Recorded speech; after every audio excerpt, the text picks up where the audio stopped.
Now, in the lead up to the election, we had conversations with many of the party leaders of the minnow, what you call the minnow parties, not the minor parties, but the minnow parties. Those 11 parties, because there were two major parties, 4 minor parties, if you like, and then 11 minnow parties contested the election and entered the democratic process. And good on them, to be honest with you. The democratic process is made much stronger by choice and free speech and an unbiased media. We got 2 of those 3, didn't we, during the election campaign? And the platform provided a platform during that particular time for those minnow parties. And one of the people that I interviewed on my show, for example, representing New Zealand Lawyer, was the former mayor of Horowhenua and also TV celebrity in his own right, the New Zealand Loyal candidate for Northland. And he joins us now to review the election from, well, not just simply his perspective, but I also guess New Zealand Loyal perspective. And we are joined now by Michael Feyen. Michael Feyen, welcome to the show. Lovely to have you on again, mate. Oh, good morning, and thank you, Michael. Given you're the only media person that's ever made contact, fantastic. And I hope you're over your shingles, mate. Yeah, no, it was horrible. Have you ever had them? No, hell no. I keep myself nice and fit and outdoors and try not to worry about too much these days. Oh, well, that's me, you don't. I've got 3 teenage children, so the worry sort of stuff goes through the roof. Michael, we talked prior to the election about Liz Gunn's party. You are obviously probably the primary candidate. You were very confident, I have to say, leading into that particular election of both your own chances and of New Zealand Loyal in general. On the night, were you disappointed then with the final result? Well, yeah, I guess I would say I would be. I really did think they'd breached the 5%, even without any media presence at all over that whole time, and thought it would be closer up here, but not unexpected either. I think there was a lot of people around when all that came through, and they didn't see any disappointment on my face. It's a fait accompli, really, given the neutering in real terms of anything new that any party or movement would like to discuss on our media these days. We had to create this ourselves as a bones of your ass party and begin from there. It's been a fantastic experience, really has been. Okay, experience aside, one of the things I looked at on election night, I have to say, was all of the so-called freedom parties. Freedom Coalition, that was Brian Tamaki and Sue Gray. Democracy New Zealand, ironically their leader was standing in the same seat that you were, Michael. The New Nation Party, New Zealand Loyal. And all 4 of you combined got less than 2% of the vote. Does that suggest that people had moved on, or what else do you think it suggests? Well, I don't think they really knew much about us, really, apart from some interviews on programs like your own and Reality Check or whatever it's called. I'm not sure where you guys are going to go either anymore. I thought that was the opportunity for media to give plenty of opportunity for those groups to be speaking out on the media format that you guys have, but I just didn't see it happen, and we had to create that from the beginning, which we've done. Now, New Zealand Loyal had, they were everywhere. Their signs were everywhere. I mean, there was a pretty good organisation that got those signs up throughout, well, my neck of the wood anyhow, and I did quite a bit of travel between Otago and Southland in that time, got up to Canterbury as well. Would you say you had significant visibility? Yes, and I think particularly in Southland, but most definitely here in Northland, the thing that it gave the opportunity for this party and myself was a great opportunity to be in the same room as many of those that were standing.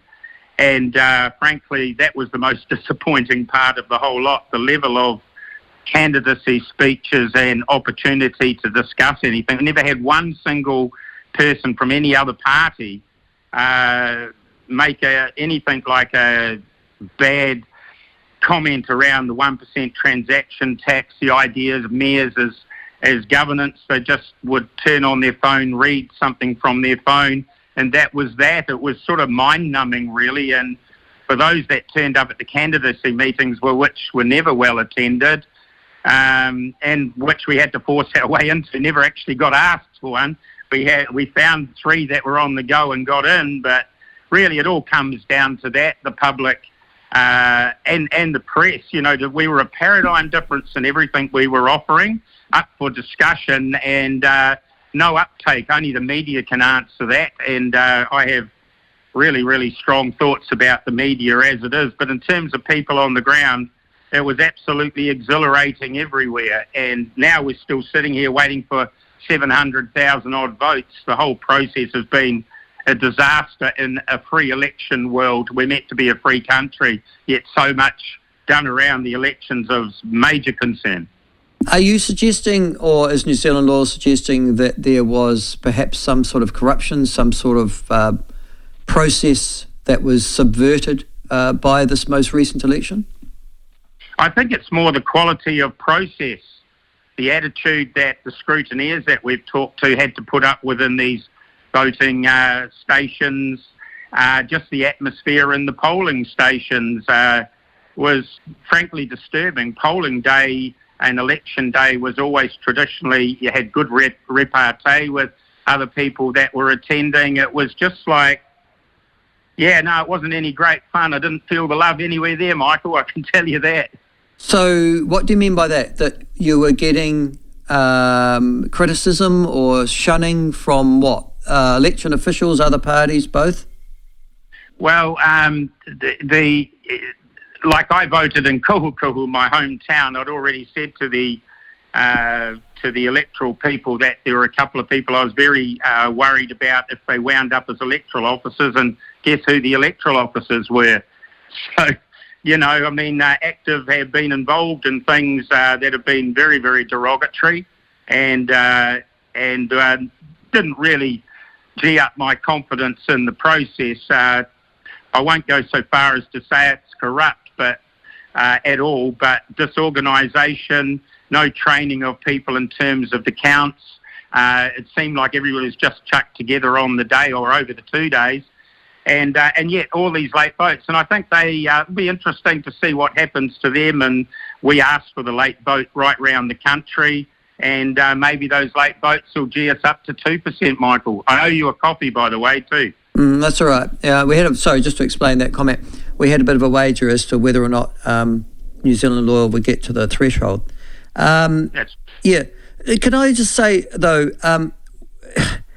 it seems to me that the hardest thing to do for those so-called freedom parties, Michael, will be to keep the rage going. The reaction to the mandates, to the parliamentary protest, etc., created most of these parties, well, all of them in actual fact. But it now seems that as we move out of that, and there was quite a rejection if you look at the election of Labor's COVID policies, that's the explanation given particularly as to why they lost those Auckland seats that they lost. But there are other things that have taken over precedence, obviously the cost of living, inflation, etc., etc. How is New Zealand Loyal and Liz Gunn, your leader, going to keep the rage going, if you like, trying to get people into such a radical framework that you need to meet future electoral success? Well, I've never had any rage going. I don't think there's any need to keep the rage going. It's about working towards what has been made as statements here that we want to have a look at as policies for the movement. I think the rage has been all played out for 3 years on the very media I've just been talking about, and those leaders of the different smaller parties, because remember, NZ Loyal was above all of those in these elections. It was above Democracy New Zealand as well. In fact, Māori seat only got about 18,000 more votes overall, but have 4 people in Parliament. So we have a lot of different things around elections that clearly are not equitable. And I don't think there's there's a rage against the system, but not just from NZ Loyal. I think you're going to see massive things happening up here in Northland. For a start, this is where everything began in our society, and just taking that work and walk and being in the same room and seeing all of the different people that are involved in very important measures up here. I'm very, very delighted to see how many people are very active up here at the moment. A lot's going to happen in Northland. I'm very, very clear on that, and I get to observe that. I've put my toes in the water, wanted to set in line the integrity of things that I am in realms of representing people. In the political sense, we have a community will or rohi will. You need a political will as well. So I've come in from that angle on that wave of NZ Loyal. NZ Loyal is going about the process of working out where to next, and that's the total thing to do. Definitely expected more votes, and however that's all conspired, I'm not quite sure, but I do know that so many people enrolled, yet less people voted than the last election.